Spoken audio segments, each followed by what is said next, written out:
ज्या वॉर्डमध्ये सगळ्यात कमी मतं पडतील त्यांनी ठरवून ठेवावं आपलं काही खरं नाही असं वक्तव्य मंत्री आणि राष्ट्रवादीचे नेते हसन मुश्रीफ यांनी केलंय। तसंच कुणीही निगेटिव्ह चर्चा केली आणि तसं काही कळलं तर त्यांची गय देखील केली जाणार नाही असा थेट इशारा हसन मुश्रीफांनी दिलाय। ते कागल नगर परिषदेच्या निवडणुकीच्या प्रचाराच्या सभेच्या दरम्यान बोलत होते।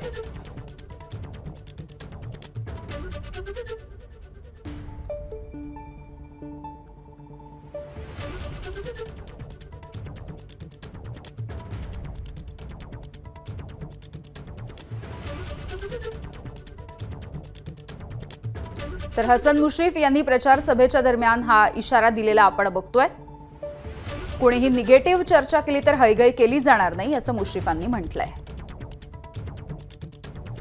कोणी आपल्या गटात असेल किंवा राजेसाहेबांच्या गटात असेल जर निगेटिव्ह बोलत असेल तर त्याचंही नाव आम्हाला तुम्ही सांगितलं पाहिजे। ज्या वार्डामध्ये मतं कमी पडतील त्यांनी ठरवून ठेवावं की आपलं काही खरं नाही, त्यासाठी आपण कष्ट करू, आपण विश्वास देऊ आणि या विश्वासाला तडा जाणार नाही अशा प्रकारचं वर्तन आपण सगळ्यांनी मिळून करूया।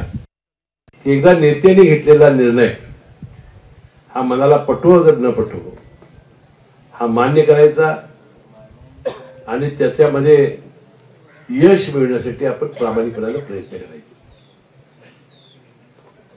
आता राजेसाहेब आल्यामुळे थोडंसं माझ्या धमकीला मर्यादा येणार आहेत। आता काय असते समाजामध्ये असं ज्यावेळेला होतंय ध्रुवीकरण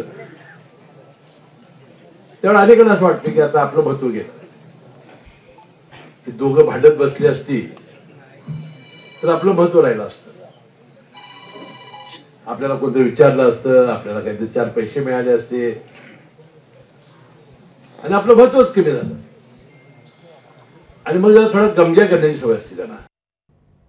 दरम्यान हसन मुश्रीफ यांच्या या दमबाजीच्या नंतर आता समरजित सिंह घाटगे यांनी सुद्धा अपक्ष उमेदवारांना 48 तासांचा अल्टिमेटम दिलाय।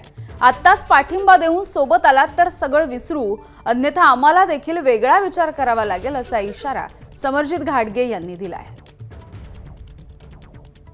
अजूनही मी सांगतो, एक 48 तासाची अजून आम्ही डेडलाईन देतो। जे अजून अपक्ष आहेत त्यांना एक डेडलाईन अजूनही देतो।